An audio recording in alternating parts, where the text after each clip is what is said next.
Welcome to Pop-O-Holics, show about hot takes other than hot, tasty pancakes. I'm your host, Christian. You've stumbled upon a weekly upload, and I'm joined, as always, by my two favorite Joey Capicolas. Chris Conkling. And Brian Dupree. Starting off the game strong with some Inside the Pod.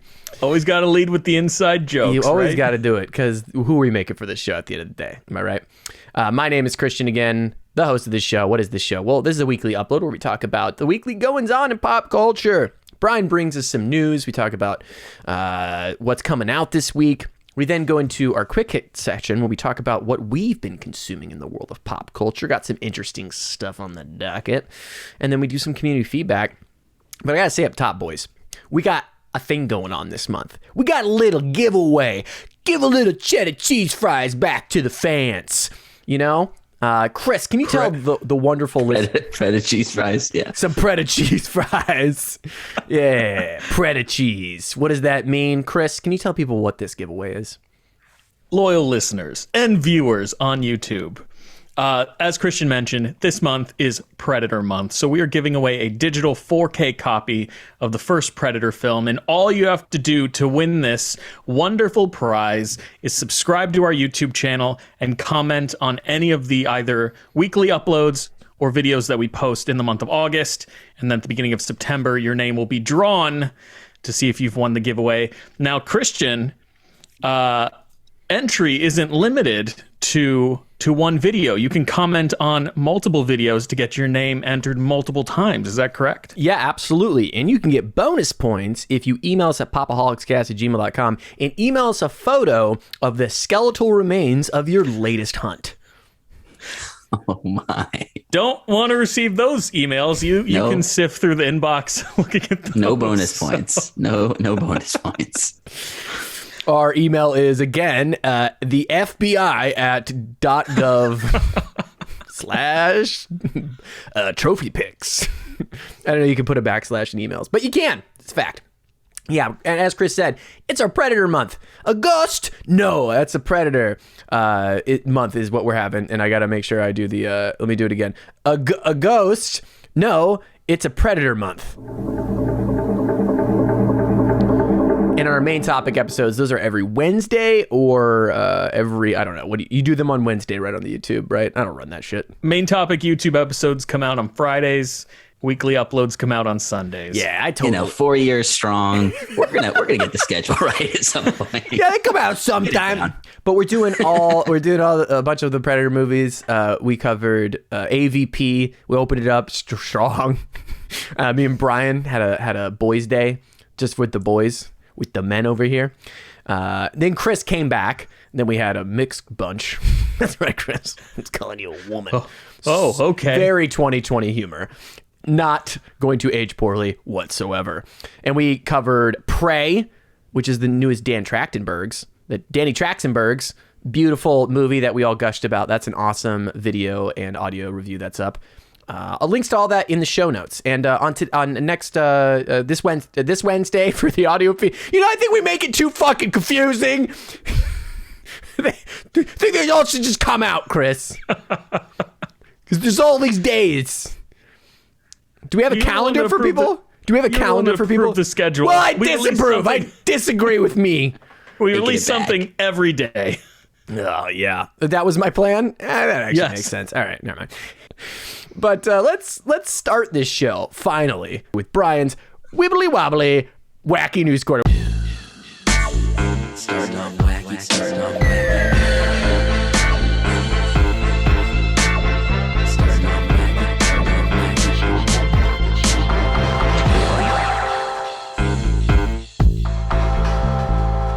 Welcome back, everyone. The first piece of news this week is something we've been talking about for the last year plus. Netflix and others have talked about turning to an ad-based subscription model. So Disney Plus is the first one to announce an official date to roll this out. It's coming quite soon. So at this point, currently Disney Plus is $7.99 per month for no ads. That's their single tier of service. That price is going to now be called Disney Plus Basic and will be their ad-based price point.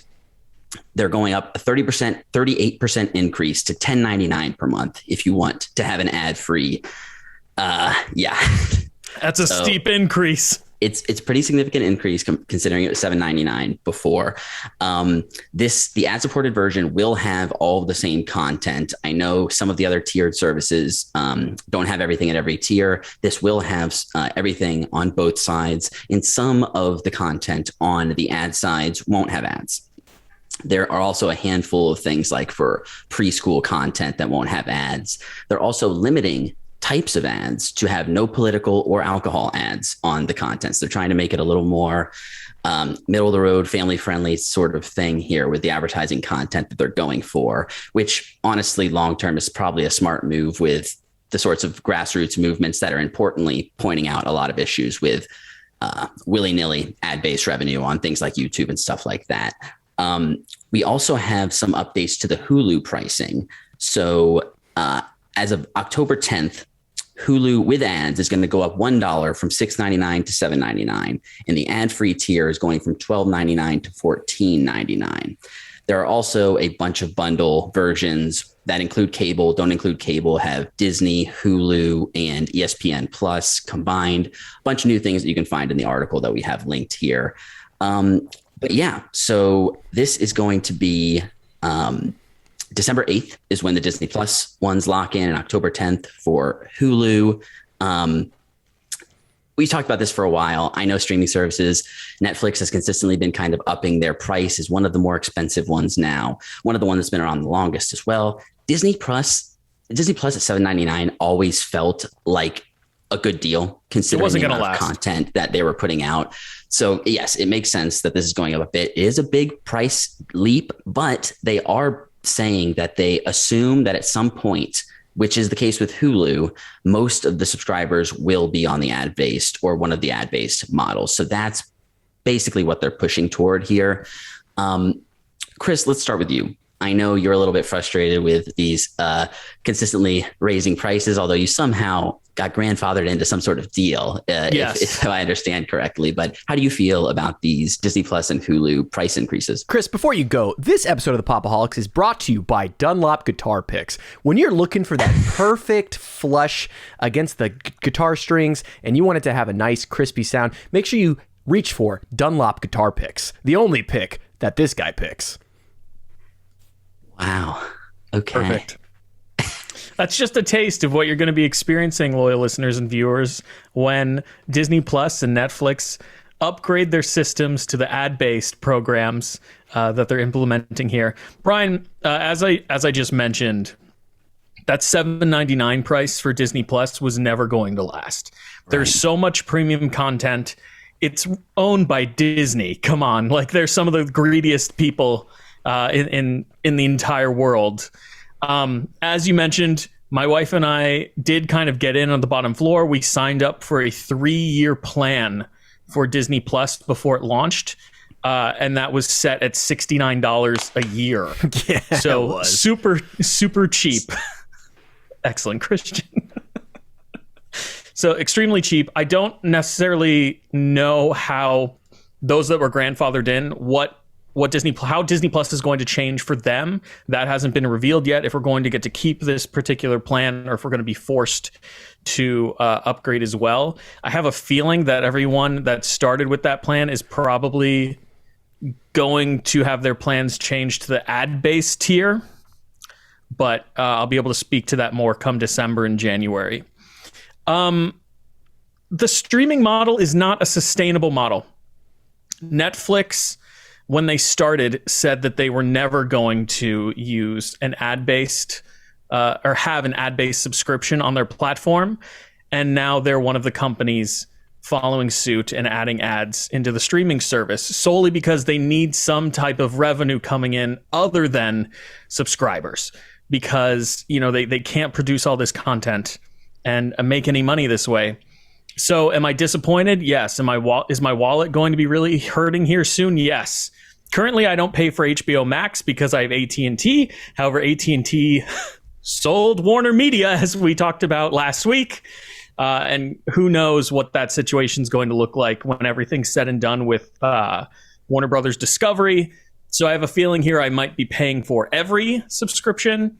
But we're really entering into a point here with the streaming wars where people need to be more selective with the platforms that they're paying for.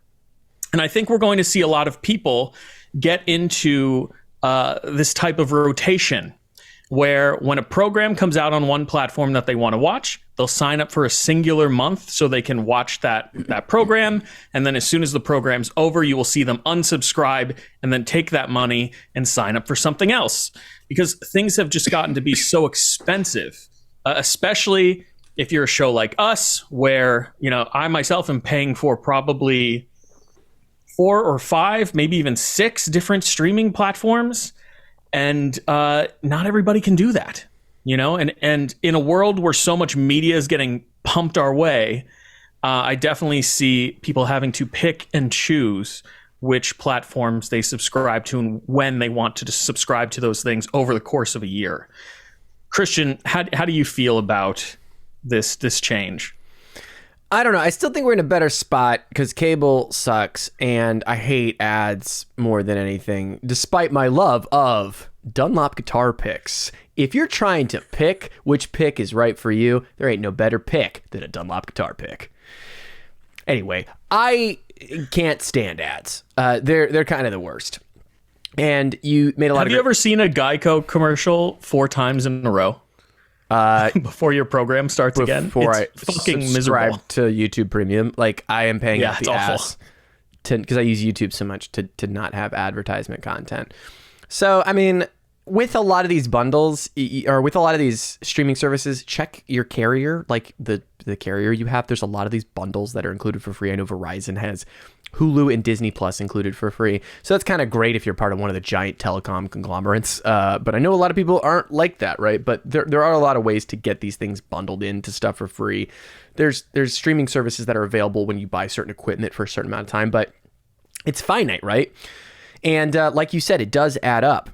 And I can't help but think that Netflix kind of economically did the same thing that Uber did, which is had tons of startup money funneled into it so they could bleed cost for so long and offer this service that was never sustainable, because not only do you have to get rights to content that's like, you know, movies that aren't made by the studio that it's the streaming service producing, you have to like produce your own content, which I do think is a long-term investment that could equate to streaming working out, right? You know, when you make a show, it's there forever. It's part of the catalog. It is part of the offering that you're giving customers, but it's still very expensive and hard to make. And it has to be of quality to continuously draw people in. That's true. Yeah. It has to be a good show. Well, it doesn't have to be of quality. I mean, it could be like, you know, Friends, which is of a certain amount of quality, but it's the kind of show that you can, you know, keep people subscribed to because they watch it when they go to sleep because it makes them I'm talking about like the original content that you were mentioning. Yeah, sure. No, but that original content, again, could be like some people really love,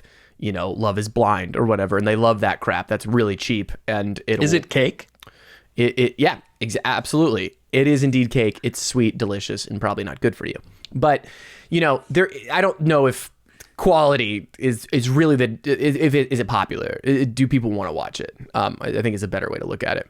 But yeah, my whole point is that, you know, Netflix was able to sustain this price and produce all these shows because they were running on, you know, borrowed money for so long. And everybody was like, well, we're losing so much like subscribership and viewership to our cable providers, people cutting the cord, that they pivoted this model, but it was never, like you said, that sustainable model to begin with.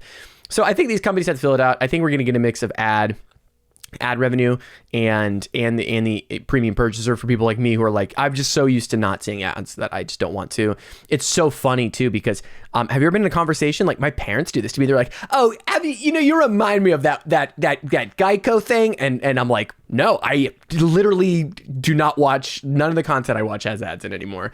And ultimately I hope that it pushes for revenue means outside of streaming or cable, like physical media would be really cool, that has some sort of place within I where wish. they can get a revenue channel, it's still a multi-billion-dollar industry, right? And if companies see that they can have this ad-based revenue and they can sell it, and they can sell a disc, and they can sell a subscription, they're going to take all sorts of channels of revenues to meet different customers where they're at. So I'm hoping that's where this pushes into, kind of resurges to people having ownership over some of their stuff in a real way. So that's kind of the positive way. But yeah, I mean, it only makes sense. But maybe that $7.99 price will come out of their old Disney vault one day, and we can pay the $8 for the entire Disney catalog. Which, by the way, even back in the day, I was just at my parents' house, and we have a few of those like big fluffy VHS. The VHS cases. Mickey and I have some of them as well. And those were like $20 to $40 when they would release them from the vault. Like, yep, limited amounts. Yeah, they're going to make so much money on ad revenue, and Disney just really isn't doing a good job in physical media right now. But there's a hope. Apparently. Okay, go ahead. Sorry. No, please. I was just going to say there's a hope that some of this stuff drives them to want to pursue, that market more. Yeah, you know me. I'm always one to keep my fingers crossed for pushes to physical media. These days, it seems not super likely, but hopefully something like this, at least for the more popular content. I alone might be sustaining them because substantial. Yeah, at this point, I think you definitely are. You're holding the weight for us for sure. But I was just going to say that apparently it just came out that I'm not sure how legitimate of a marker this is, but the combined subscribership for Disney, Hulu, and ESPN just passed Netflix worldwide subscribership, just barely. They're neck and neck right now. It's about, I think they have about 1 million more subscribers. Okay. So definitely huge, quickly becoming the biggest streamer around. But yeah, so that's Disney Plus and Hulu that are going to be offering an ad-supported tier and raising prices on their non-ad supported tier. Definitely check the article for all of the different sorts of bundles they have for that. The next piece of news, which is something that has been developing for months now that we haven't talked about very much, but after last week, us discussing David Zaslav and the changes that he's making over at Discovery HBO, the cancellation of Batgirl, we briefly touched on The Flash still being set to come out at this point. And an article came out that I figured it was about time to start talking about this. So Ezra Miller was signed on in The Flash as The Flash in 2014, has appeared in Batman v Superman, Dawn of Justice, and Suicide Squad, as well as Justice League, both versions of that, the original and the Snyder cut. Andy Muschietti came to get the Flash solo movie off the ground, and a bunch of great casting came out of this. Michael Keaton coming back as Batman, and Ezra Miller cannot seem to stay out of trouble for long enough to stay out of the news, and it has kind of snowballed. They are a non-binary person, so I'm going to refer to them as they, them in terms of pronouns. And my apologies if I slip up there. Earlier this week, as of recording, word broke that Ezra Miller had been charged with felony burglary for allegedly stealing bottles of alcohol from a Vermont home. This is the latest of a series of incidents. He was recently arrested in April in Hawaii and booked on suspicion of second-degree assault. That came on the heels of a March arrest for disorderly conduct and harassment in Hawaii. At least one project has already distanced himself from Miller. The Salvador Dali biopic Daliland left them out of its press release. The Flash, though, seems to not have yet made a full decision on what is going to happen with this movie. A source with knowledge of the situation says they're considering 3 potential scenarios. The first, apparently Miller's mother has been traveling with them recently and is hoping to get them professional help, at which point they would be returning to do an interview of some sort to talk about the struggles that they've been dealing with and going forward, how, getting into the press for The Flash. The second one, even if Miller doesn't reach out for help, they could still release the film, but kind of have him be in the background in terms of the marketing and press for this film. The third one, which apparently is not off the table at this point, is killing this movie entirely. they're in so much of the movie that it's not something that would be feasible to reshoot. They play multiple apparently. characters. Which was kind of a reveal. I think I didn't necessarily know it's that. in the trailers. It's in the trailers. They could just CGI a mustache on the Flash's face. This is true. We know how well that works. They've mastered that tech. They can remove one. They can put one on. Brian, I have to interrupt. I think we're missing the point of the story, which is no one's questioned the fact that I see an article on a Monday that says Ezra Miller has been kicked out of a bar in Hawaii or whatever, right? And is wanted for assault charges.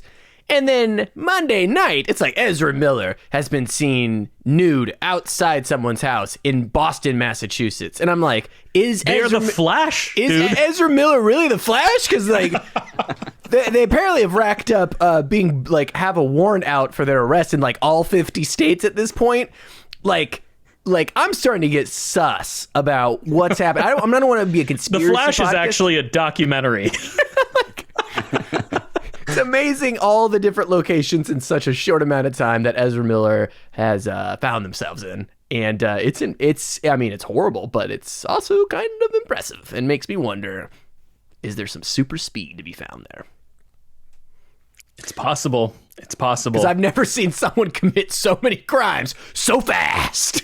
You know what? The story itself is so complicated, and Warner Brothers is in such a predicament currently because, like you said, Brian, of how much Ezra Miller is actually in the Flash movie.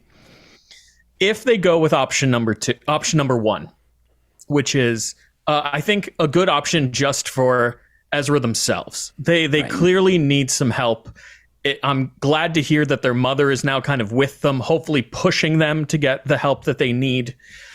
But even if you have Ezra Miller come out in public, do an interview, talk about everything they've been through over the last 6 months to a year, and then you have them go into press for the Flash, even if it's in a more, even if it's a smaller role in terms of like how often they appear for press, it feels to me that we're almost gaslighting the entire world, because I guarantee you most of the pundits interviewing Ezra during the press junkets will have questions about everything that they did over the last year. No. And is the studio just going to be like, your app? They did the big interview. They explained everything. They explained that they're getting help. You are not allowed to ask a single question. It feels a lot to me like what happened with Will Smith at the Oscars, where an entire room just kind of gaslit in America into thinking that Will Smith didn't just slap Chris Rock in the face when he won his award. And then, of course, option number two also seems like a very bad choice, because what are you going to, we're going to have a bunch of posters that like highlight Batman and Supergirl and like all the other characters in the movie. And it's going to be a poster with the Flash's head chopped off. It's just going to show like the Flash's emblem, right? If they're trying to downplay Ezra's involvement in the film. And then option number three is honestly probably the worst option, because they're going to take a $200 million hit. And this movie's never going to see the light of day. They might be able to take a tax write-down like they did with Batgirl and recoup some of that money, but that is a much bigger hit than, say, the $90 million Batgirl. So, to be perfectly honest, I think this is kind of like a lose-lose all around because of Ezra Miller's behavior over the last year.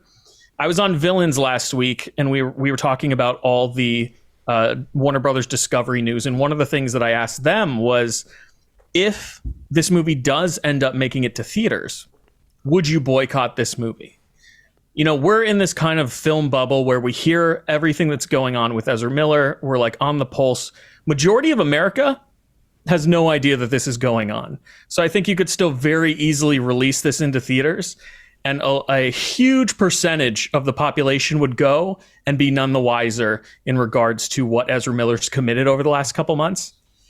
But I don't think I can morally justify, despite being a fan and despite having want to see this movie in theaters for so long, I skipped Fantastic Beasts because of Ezra Miller, because of Johnny Depp, because of J.K. Rowling. I don't think I can justify giving any money to this movie if it comes out in theaters.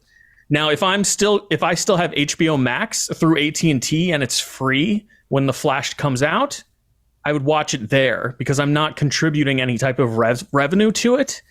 But it's just hard for me to justify that. How do you guys feel about it? No. I'd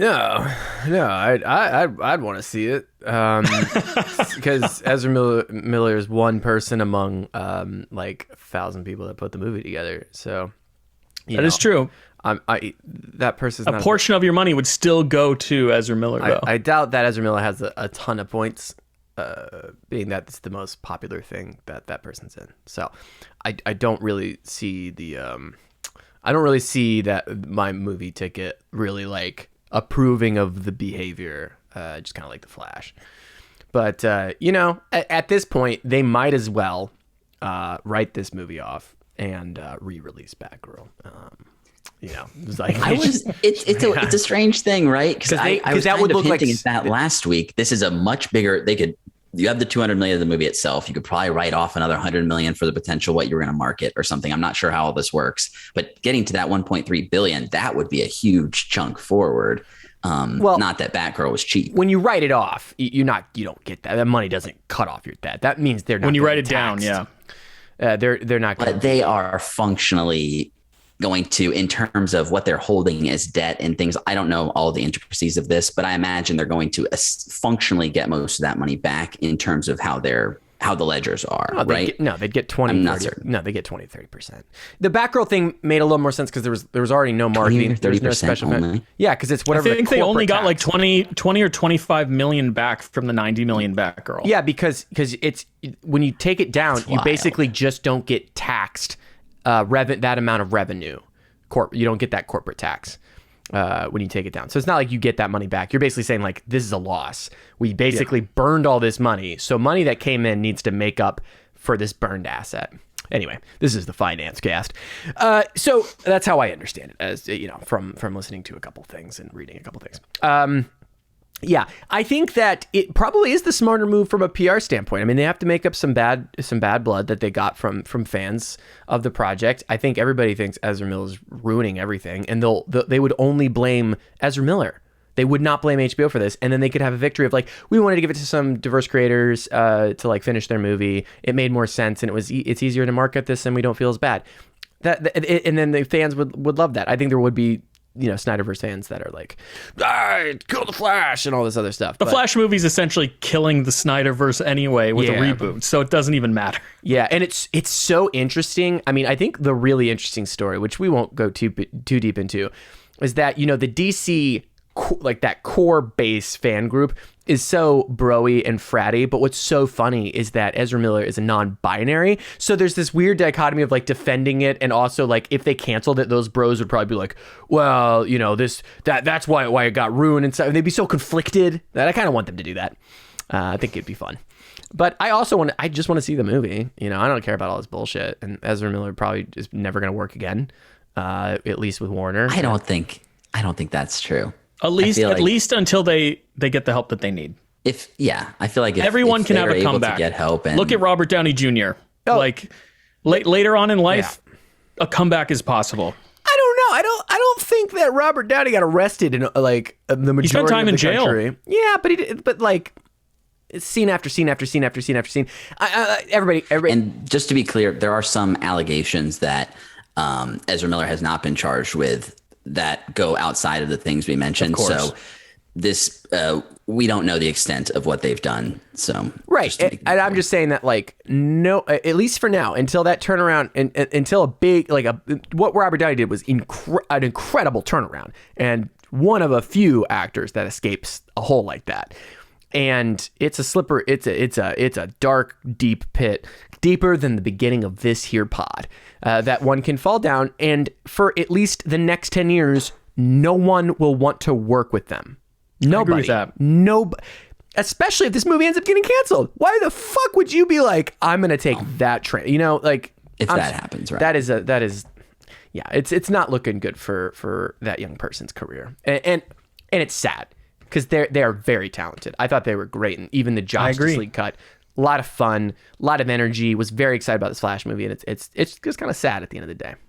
It's sad to see them spiral. It's sad for all the people that worked on the movie that are suffering because of one person's actions. It's just a train wreck of a situation. Yeah. Yeah, so we'll obviously keep everyone up to date with what DC decides to do with The Flash, given the current situation with Ezra Miller. Moving into some stuff that's coming out this week. We talked about it a good deal leading up as the first couple trailers came out, but She-Hulk Attorney at Law is coming out, premiering on Disney Plus this Thursday. Disney Plus is switching it up on us after a couple of years now of Wednesday releases. She-Hulk is coming to Disney Plus this Thursday. This is created by Jessica Gao and is the 8th MCU TV series. It follows Jennifer Walters, a lawyer specializing in cases involving superhumans, who also becomes the green superhero She-Hulk. Gao serves as the head writer here, with Kat Quarro leading the directing team, and Tatiana Maslany is starring as She-Hulk herself, as well as Jamila Jamil, Tim Roth, Mark Ruffalo, Benedict Wong. I maybe have said too much already, but I was not super in for the first trailer of this show. But by the time, hey, Brian, you forgot one young blind superhero. I thought this might be kind of spoilery. He's in Charlie the Cox, of course, is in this. More Cox now. Chucky Cox, baby. The people demanded it. This is a show that the first trailer I thought looked okay. There was a lot of complaints about the CG. The second trailer, we got a lot more Mark Ruffalo. It got fleshed out what the show is going to be, and I was a lot more here for it at that point, actually. I know we've talked about all of this a good deal. Chris, are you looking forward to She-Hulk this week? Do you even have to ask, Brian? This show's going to be so much fun.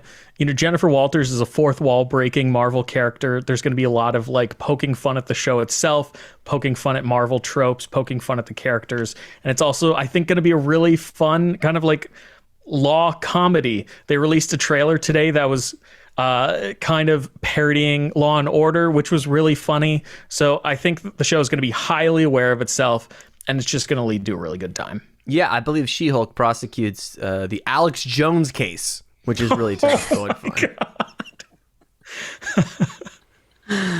Wow. Those episodes won't be fun. This is your Perry Mason moment. Yeah, we sent him to you. If you haven't kept up with that, you got the Johnny Depp Amber Heard trial. This one is quite the hoot, quite the laugh riot. You know, about all the children that were murdered. Of course, yes, absolutely. Anyway, Brian, what else wacky news you got? So, yeah, that's She-Hulk Attorney at Law that's premiering this Thursday. That's going to be 9 episodes on Disney Plus. Coming to Peacock this Thursday, we have The Undeclared War. So this is written and directed by Peter Kaminsky, and follows a leading team of analysts at GCHQ as they work to ward off a series of cyber attacks on the UK in the lead up to a general election. This was a commission between Peacock and UK's Channel 4. I think it may have aired there at some point in the last few months in the UK, but it's coming here to Peacock on August 18th. It's set in 2024 and is kind of this potential future where things seem to be popping off between the UK and potentially Russia, it seems like. What really drew me to this and why I wanted to talk about it was the cast here. One of our main characters is Hannah Khalik Brown, but we've also got Mark Rylance, Simon Pegg, Adrian Lester, and Maisie Richardson Sellers. And this, conceptually, I'm not super into the plot of this show, but with that team of characters around it, this looks like something that could be a nice, tense thriller, although maybe it hits a little too close to home in terms of where the world is right now. A lot of people maybe don't want this sort of content in their lives, but that is The Undeclared War that is coming to Peacock on Thursday. Moving on, we have Sprung coming to Freevee this Friday. So Freevee, for those of you who don't know, it is formerly called IMDb TV. They rebranded it as Freevee. It is one of these free to stream with ads streaming services. So Sprung is premiering there. It is a comedy series from Greg Garcia. You may know Greg Garcia from things like My Name is Earl. He made some cameo appearances in that, as well as Raising Hope. And worked for Family Matters and as a consulting producer on Family Guy. So he's been around the industry for a long time. This show, it follows an unlikely group of formerly incarcerated people who band together to use their criminal expertise for good. So this is a group of people. It's set during the pandemic era. They get out of jail, which is something that actually happened because of the rampant COVID spread in jails, which I'm sure is still an issue. But a lot of people who were convicted of nonviolent crimes were able to get out for a period of time because of the pandemic. So this takes a group of these people who kind of get back into the game, but kind of do it in a way that's kind of maybe a little dextery in terms of we're only going to commit crimes against the right type of people who deserve to have crimes committed against them, sort of thing. This looks like a silly, fun heist sort of comedy with some solid actors in it. A couple of people I recognized from one of the women in it was one of the main characters in Mass, which was one of like an incredible movie that came out last year, kind of flew under the radar for a lot of people. But yeah, that is coming to Freevee this Friday. That's Sprung. It looks like they're trying to spring a Robin Hood, a modern day Robin Hood on us. Yes, very, very Robin Hood vibes. Yes, for sure. The last TV show that's coming out this week, another one that we've covered a good deal in the lead up, House of the Dragon is coming to HBO Max this Sunday. Oh, yes. You think they're going to use the same theme song? Let's vote on it. Same theme song or? Definitely not. Nah. Do you think they'll do a riff on the main theme song, or do you think they're going to go a totally different direction? Quite possibly. Yeah, I bet. So it's going to be dun dun dun dun dun dun dun dun dun dun. House of Dragons. There's so many dragons in this house. How'd they get here? They're so big, but so small is the House of Dragons now. So you've already seen the first episode then? Yeah. If you know the theme song. I watched a 150p cut. It was I got a link. Only 45 minutes of ads. It was incredible. From one of the dragons. Brian, I'm going to say House of Dragons. Anything else to say about it? It's the new Game of Thrones thing. Save HBO Max, please be good. All that stuff. Everybody knows about that, right? House of Dragons. I heard some interesting deets. They released some information that there's going to be lots of dragons with unique personalities. How fun is that? I heard they're also going to do talking head interviews with the dragons as their scenes are playing out. So we really get a sense of who they are and how they're feeling in the moment. I don't like breathing fire too much. It's kind of hard on the throat. Everyone just expects it of me, and sometimes I'm not in the mood. I just got to fake it out there. Mood to breathe fire. And then one of the dragon Plus seeps in to the scripted content. Yes, exactly. Real dragons of house. It's gonna be very exciting. No, they're supposed to be like, oh, I'm the selfish dragon. Oh, I'm the sleepy dragon. Oh, I'm the dragon who likes playing with my tail. I'm the slutty dragon. There always has to be one of those. Oh, she's real into Smaug. I'm a promiscuous dragon. That's a better way of saying Smaug. it. She's been talking to Smaug a lot. Can't wait for House of the Dragon. Smaug's like, she's not a gold digger, I tell you. She's. Oh, okay. She doesn't want my mountain of gold. She likes me for me. So yeah, as Christian said, this is the Game of Thrones prequel series set 200 years before the events of Game of Thrones and gets into some succession struggles as the original series does. This is based on the 2018 prequel novel Fire and Blood. So for those of you who were not big fans of when the original series went off of books, George R.R. Martin is going to be more heavily involved here in terms of the story that's being told. So yeah, that's House of the Dragon. That'll be on HBO premiering this Sunday. Moving into some stuff that's coming, some movies that are coming out this week. We have Look Both Ways coming to Netflix this Wednesday. So this stars Riverdale's Lily Reinhart and tells the story of Natalie, who finds herself living two parallel lives following the night of her college graduation. In one universe, Natalie never leaves her hometown. In the other, she moves her entire life to Los Angeles. So this movie is kind of a split story. What if two stories happening in tandem of different timelines, one of which where our main character finds out that she's pregnant, another where she finds out that she's not pregnant, and the ways that her life changes because of these decisions. this doesn't look like something that is going to be super groundbreaking, never seen before outside of, I'm interested to see how they go back and forth between the two storylines.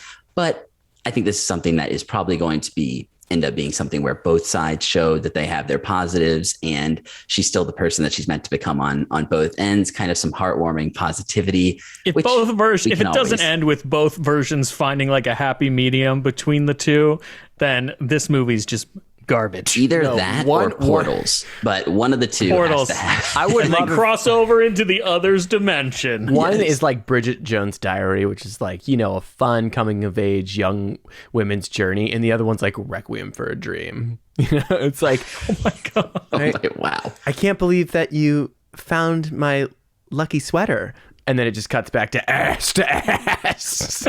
No. I don't think it's that drastically different, thankfully. Not that kind of movie. Oh, no. This one is What do they rate that movie? You can't watch that one in theaters these days. This one is directed by Wanuri Kahiu and written by April Prosser, and has a bunch of other cast members in it as well. Luke Wilson, Andrea Savage, David Cornsweet, and Danny Ramirez. That is Look Both Ways, that's coming to Netflix this Wednesday. And finally, coming to theaters this Friday, we have Beast. This is a survival thriller directed by Baltazar Kormakur from a screenplay by Ryan Eagle, and it's based on a story by Jamie Primack Sullivan and stars Idris Elba, Sholto Copley, and many others. It revolves around a widowed father played by Elba and his two teenage daughters who find themselves hunted by a massive rogue lion intent. I'm not gonna continue reading there. Hunted by a massive lion and other things. This is the sort of movie. I'm not sure if you guys saw Crawl in I think it was 2019-ish. You watched it 2019, with 2020. the gator, right? Yes, it's like excellent B-movie craziness. This movie looks like it's going to itch that same Jaws scratch. in the Savannah. That's what a Beast is. It just looks absolutely insane. I think there's kind of it really seemed to fit within Predator Month, which is another reason I wanted to talk about that. It looks like the sort of movie that's very much man versus beast. Mm-hmm. I'm wondering if we're going to be rooting for the beast at the end, which is like the movie's going to be great if we're just y'all are missing lion to wreck everyone. Did y'all ever see The Ghost in the Darkness, starring Val Kilmer and Michael Douglas? It is a movie from the late 90s about two men, and there's a lion hunting them. And I could not stop thinking that this looks like a worse version of that pretty good movie. The trailer looked bad, but it might be hard to sell this type of movie because it's probably a lot of suspense and a family drama mixed in. So I'm rooting for it because I like a lot of the creative talent. I like Idris Elba. So hoping that it's good, but I couldn't help but go I'm going to watch The Ghost in the Darkness later, and then I will get my man versus beast out. But here's to hoping that it overcomes and is as good. I don't know. I haven't revisited it since I was a kid. I saw it pretty young. So, and y'all never heard of this or seen it? No, I don't think so. I've heard of it, but I haven't seen it. Oh, shit. We're going to do a Ghost in the Darkness theme month. Bonus app. Yeah. We'll see. How very ominous. Ominous. That is the foreboding. Yeah, maybe. Unless something would have happened to the structure of the podcast. It's a nice podcast you got there. It'd be a shame if something happened to it. Oh, Lord. That's Beast. That'll be in theaters this Friday. And that wraps it up for the news this week. Brian, thank you for that wacky news quarter with a hint of foreshadowing. We're going to head into the next section, which is Quick Hits. Quick Hits is that special part of the show where we talk about what we've been consuming in the world of pop culture. We're going to start with Chris, who's going to talk about... Oh, what's up? I'm on this train. What's going on the train? Oh, action, comedy. You saw Bullet Train. Bullet Train. Starring Bradford Pitts. Bradford Pitterson. Yes. I saw Bullet Train. Starring Bad Bunny. And Bad Bunny. Bad Bunny is in the movie. But the summary of this movie is 5 assassins aboard a fast-moving bullet train find out their missions have something in common. Gentlemen, I think I was in the right mindset for this particular movie because I had an absolute blast with this film. I know it's getting mixed reviews, but David Leitch, the director of this film, is very quickly becoming one of my favorite action directors of the last decade. The movie is just so charming, and there's a great balance of comedy and action. And the movie stars Brad Pitt, as Christian mentioned, Joey King, Aaron Taylor Johnson, Brian Tyree Henry, Andrew Koji, Hiroyuki Sanada, Bad Bunny, Sandra Bullock, Zazie Beetz, Logan Lerman, and there's some really fun cameos as well. So it's really just a stacked cast, if you will. But if you've seen any other David Leitch movies, we've talked about Atomic Blonde here on the podcast. I mentioned he also directed Deadpool 2 last week. He co-directed the first John Wick movie. So the man knows action. He comes from the stunt world. So this is absolutely right in his wheelhouse. And it's just a blast. As I was walking out of the theater, I overheard one woman saying that it felt a lot like a Quentin Tarantino movie. And while it's not up to par with what Quentin Tarantino delivers when he directs something, I can certainly see why she said that. So if you're interested in like this kind of like fun Kill Bill-esque type of action flick, I think you're going to have a lot of fun with Bullet Train. In regards to the script, I think they could actually use this script to illustrate how to write setups and payoffs, because there are a ton of those over the course of the film. We have a character who is exceptionally unlucky, and then we have another character who is exceptionally lucky, and you see the dichotomy of those two kind of battle over fate over the course of the film in this really fun way. I don't want to give any of the specifics away because I think you should just go see it. But yeah, I had an absolute blast with Bullet Train. If you're a fan of David Leitch, I definitely think this is a must-see. Neither of you were able to catch this week, right? Unfortunately, not yet. Yeah, I'm definitely planning on it, though. I think both of you would love it. I had to choose between Nope and this film, and while I'm still very excited to see Nope, and I absolutely plan on seeing that movie, I was really in the mood for something more like Bullet Train, and it absolutely delivered. Understandable. It looks like a ton of fun, and I'm just realizing after talking about this movie for months that Bullet Train is like a double entendre, and I feel stupid. Yep. But looks like a ton of fun. I'm excited for Bad Bunny. I hear he's pretty good in it for his like theatrical debut. He's probably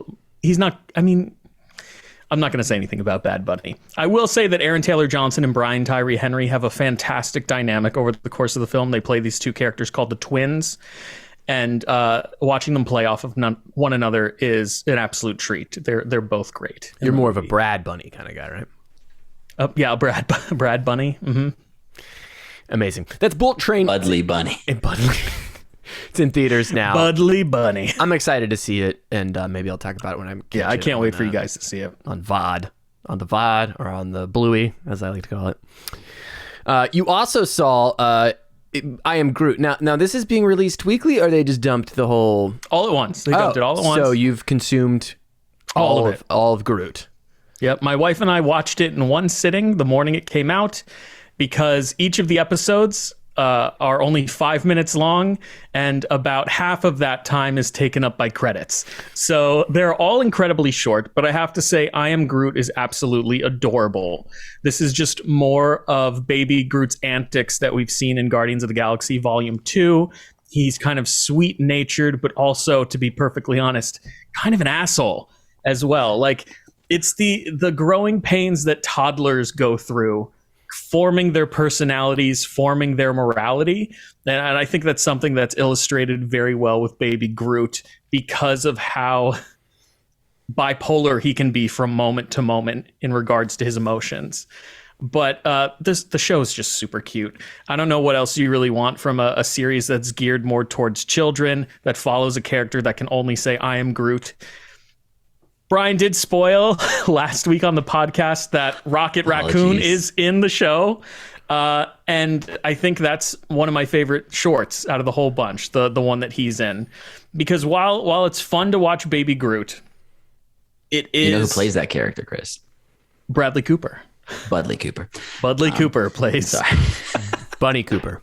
Bunny Cooper. Brad Cooper. Yeah, watching or hearing what Groot's saying translated to English adds an element of comedy to the shorts that I just enjoy. You know, we've seen that. Is it ever I am Guardians film. Groot? I feel like that's a missed opportunity. No, it's never that. But I mean, 99% of I am Groot is just him saying I am Groot. Rocket's really in it a minuscule amount. But if you're a fan of Baby Groot and his adorableness, you're definitely going to like I am Groot. I'm curious, the animation?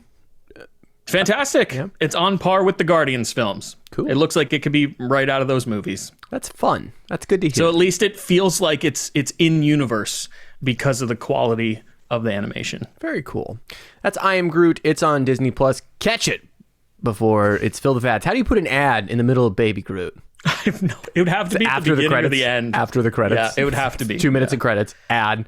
3 minutes of Baby Groot. Ad. End credits. Ad.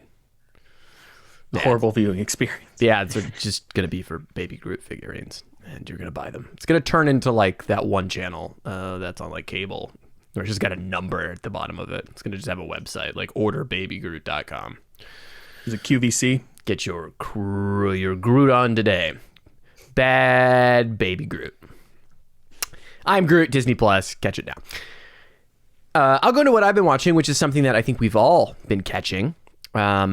Which I had no hopes for. This is Neil Gaiman's The Sandman, based on the graphic novel. We had a great episode about Sandman Overture, which is like a prequel, if I remember correctly. And, this stars a lot of up-and-comers. It does have, we talked about Game of Thrones, and it does have Tywin Lannister in it, which is very fun, which adds some gravitas to the picture. But it stars Tom Sturridge, Boyd Holbrook, Patton Oswalt, Vivian Achimapong, just really great diverse cast, a lot of really talented people. And I had no hopes. This is on Netflix, and it's attempting to translate a graphic novel that I barely understood after reviewing it on the podcast. A part of the story. It's very, this follows Dream. This is Neil Gaiman project, so it's got Dream, who's the embodiment of the idea of dreams, and he's kidnapped for 100 years, and what shenanigans occur, and he gets kind of like sent on a fetch quest, at some point. That's the plot of the show. And I have no hope. It's on Netflix. Netflix makes trash shit TV the 90% of the time. They got Stranger Things, which is admittedly very good, and they've got a couple movies that are okay. They got some things. But like, if you were to take the content of Netflix original material and you were to distill it down into what is like not passive watching content, it would be a very small percentage of things that aren't literally actively designed to be passively consumed. So, Used to watching? Yeah, exactly. So, The Sandman. Is it any good? Gentlemen, as you both know, it's fucking great. Yeah. What the fuck? So good. I thought this was an impossible show, and the last company to make it happen would be Netflix. Tom Sturridge is doing something, and it's working really well. Think Eddie Redmayne from like Jupiter Ascending, but just that's a horrible comparison. Just the quiet parts. Oh, Eddie Redmayne in Jupiter Ascending is amazing. Parts. Yes, watch that without the yelling. Without the yelling. Yeah, I get it. And now it's perfect. Thank you very much. But he's doing such a still performance, and I texted you ironically that he is the most tired looking, the Dream is the most tired looking person to ever exist ever. And I'm on episode 4. I'm halfway through it, and I gotta say, I am not. Oh, wow. I am not disappointed. I recently finished setting up my very janky 5.1 surround system in my living room. I've got mounted rear speakers. Placement's not great. I invested in a little bit bigger center channel. Pretty small setup still.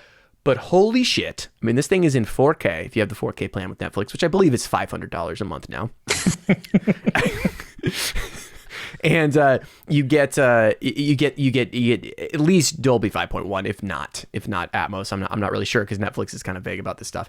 I don't know. Is there a setting that I can go into, Chris, to see what it's outputting? No, each piece of content is different, and it tells you what it's sporting, like in the details of the show. Yeah, on the PlayStation app, which was what I was using to stream it, it was not entirely clear. But either way, it was really effective. Great surround on that bad boy. Really atmospheric. I mean, again, I'm so blown away that this really high-minded concept thing is able to truncate lots of information into visual storytelling.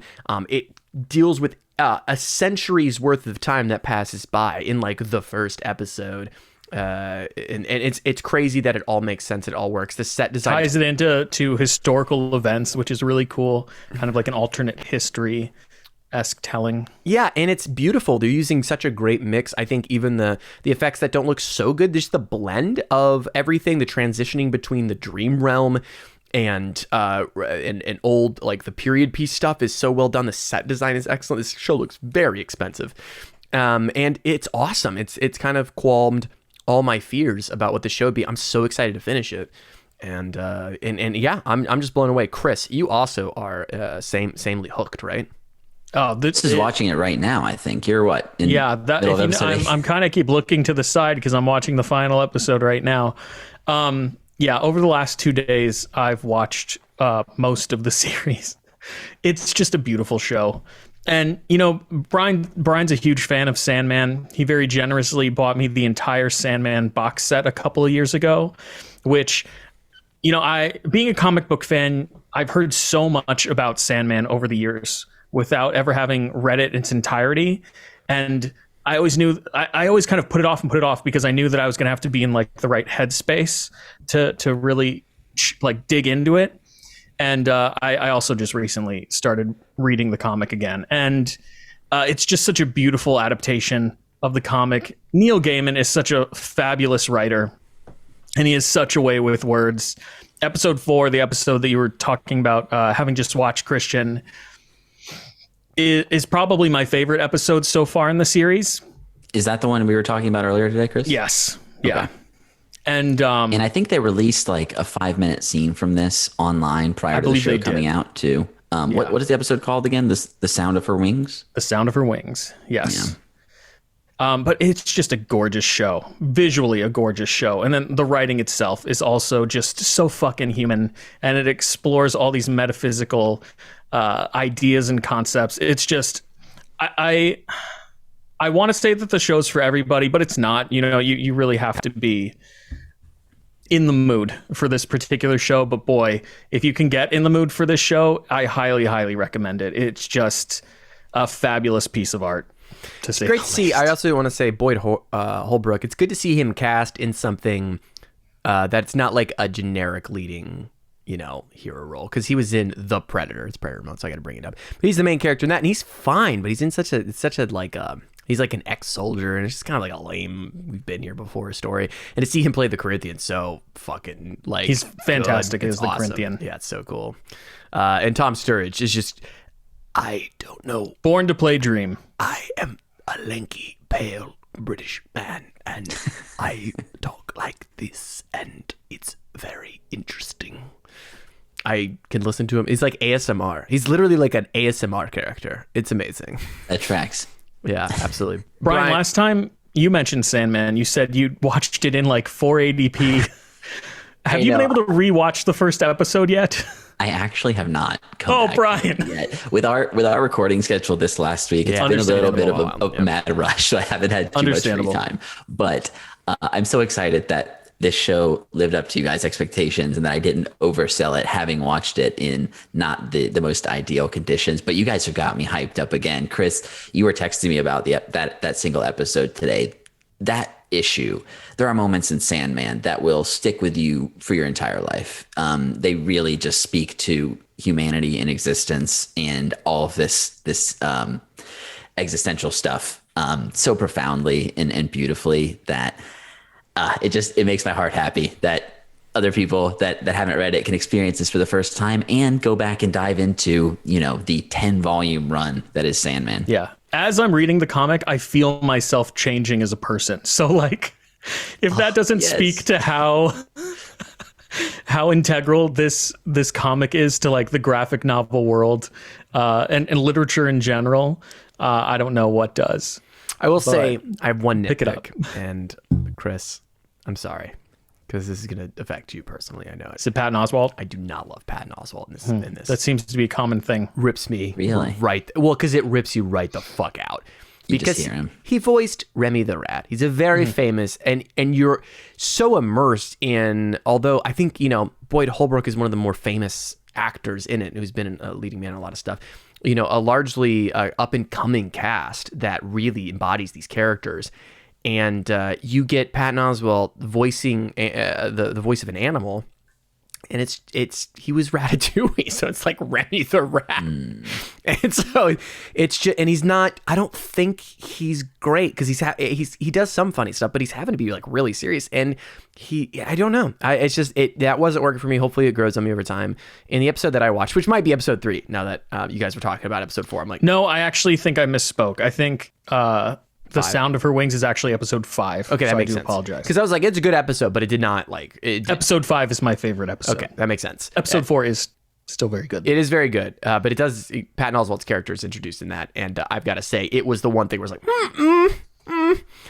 this is like very, very, very, very, very good. And this is just every time he talks, it's maybe it's part of the way too that it's the audio, because it's a very loud.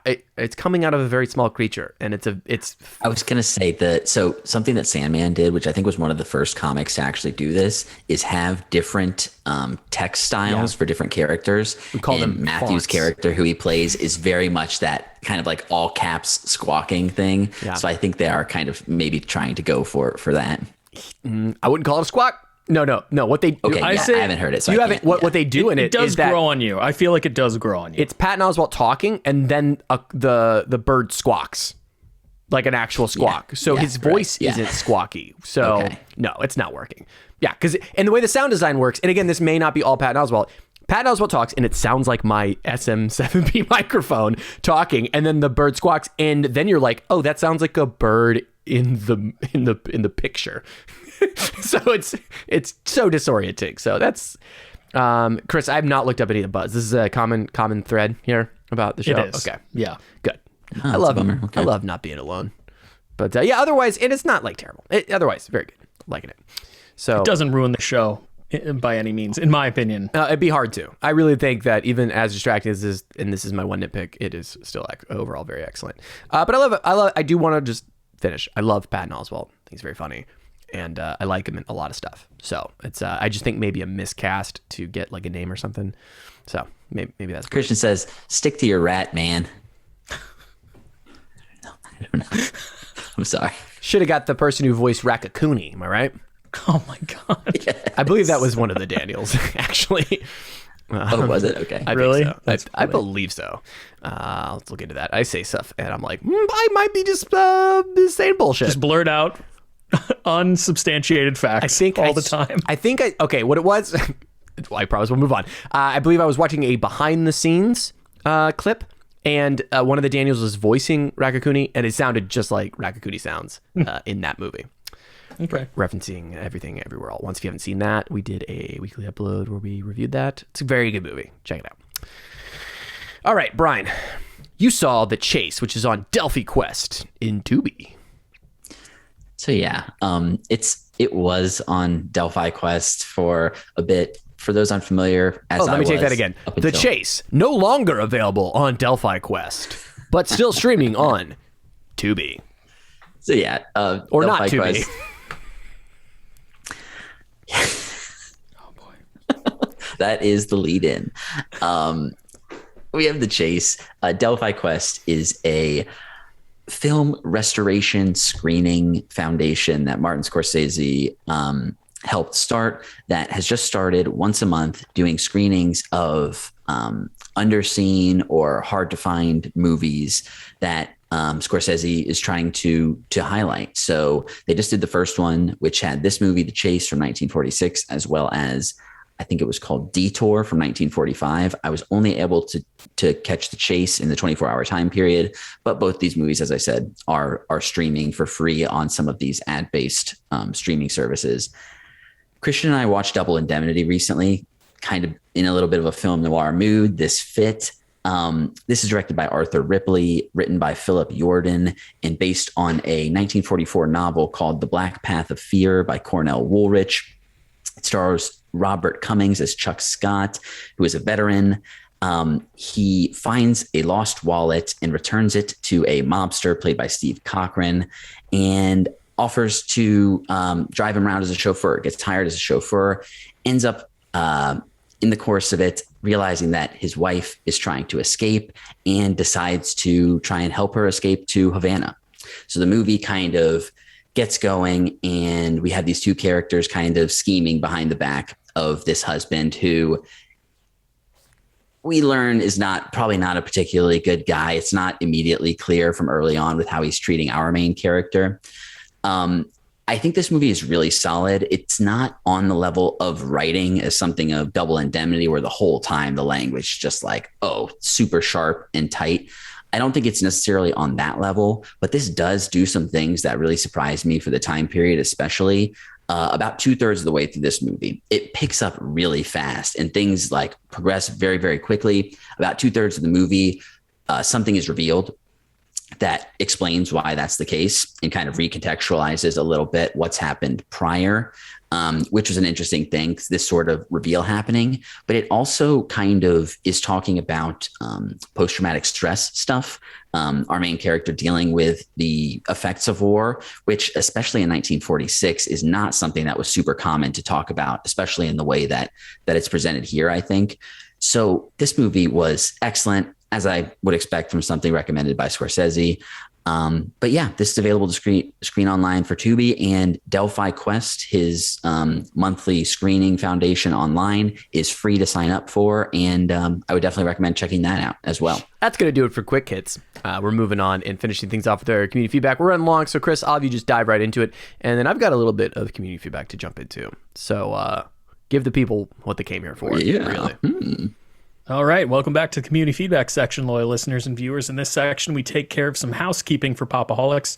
We'll typically talk about our Throwback Thursday episode coming out on our YouTube channel this Thursday.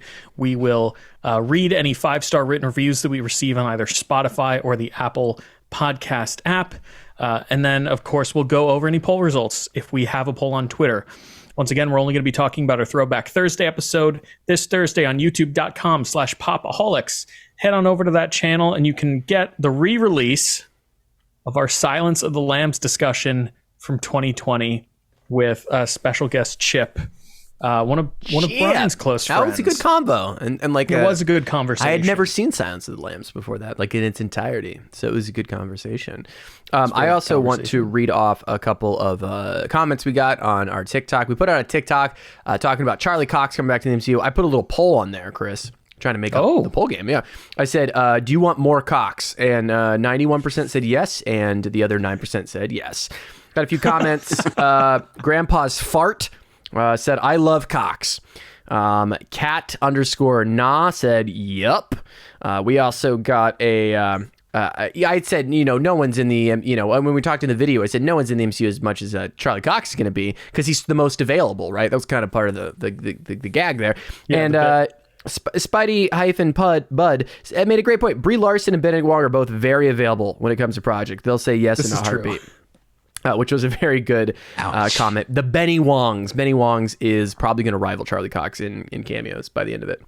And the WCU, I believe, is what people are dubbing this new phase of the MCU, which is the Wong cinematic universe. Perfect. Yes. Here for it. Osla Disturg. That's an interesting combination of letters. Sorry if that's your name that you put on there, but there's I've never seen that before. I'm so happy. I really hope he's in the next Spidey trilogy. Will there be another Spidey trilogy? That'd be cool. We'll see. And AFK_00 coming in with the hot takes. Netflix, this is what happens when you rent instead of buy. Oh, sick burn. Sick burn. Thank you so much for commenting on the TikTok page. You can follow us over at TikTok or any of the other social medias by following the link in the show description or the YouTube video description, I believe is what it's called. We have a link tree there, and you can jump to wherever you're most active on social media and meet us there. We're on all of them. You can subscribe to us on the audio feed again through that link, as well as watch our beautiful, wonderful faces on YouTube. Chris doing wonderful things. We got a new graphic down there. Thank you so much, Chris, for doing that. It looks beautiful. My pleasure. It's the best graphic that anybody's ever seen. I've seen graphics before, but I walk in here and look at that graphic, and Huge. it's simply the It's best. a huge graphic. It's actually a smaller graphic, which I appreciate. It's actually understated, classy, if you will, the most classy, the classiest Clean. I've ever seen. Thank you so much, Chris, for that. Check out all the Predator conversations we're having all this month, this Wednesday on the audio feed and Friday on the YouTube. Yep. Gentlemen, where can people find more of your work on the internet? Loyal listeners and viewers, you can find me on Twitter at Chris Conkling, talking about all things nerdy. And then you can also find me writing for carefulforspoilers.com. And you can find me on Twitter at True Pop-O-Holic, making terrible jokes that fall flat and then potentially get deleted. So check them out before they do. Have you deleted a tweet recently? No, I've never deleted any tweets, Chris. Come on. Okay. All right. Limited time. His tweets are limited time only. And you can find my band They're like NFTs. at Midnight Satire. They're also all like monkeys going like this. You can find my band at Midnight Satire. You can also follow me on Twitter at Christian Katie, where I occasionally just start blasting tweets once every 3 weeks. So it's a pretty interesting follow that you might miss. It's really putting myself on a pedestal. But Midnight Satire is a band. It's my band. You can find it streaming on your favorite streaming service. And there is some music videos that I help direct and write and produce and stuff. That's a lot of fun. These boys helped out on one, so go check that out. That's a lot of fun. All right, let's end the show the way that we do, which is with Christian's TikTok of the week. I'm science fiction author Patrick F. Johnson. So my kid says to me, "Don't waste diamonds on a hoe." And that seems like a pretty gangster thing to say for a 6-year-old. But he was talking about Minecraft and making the actual tool a hoe. So context is everything.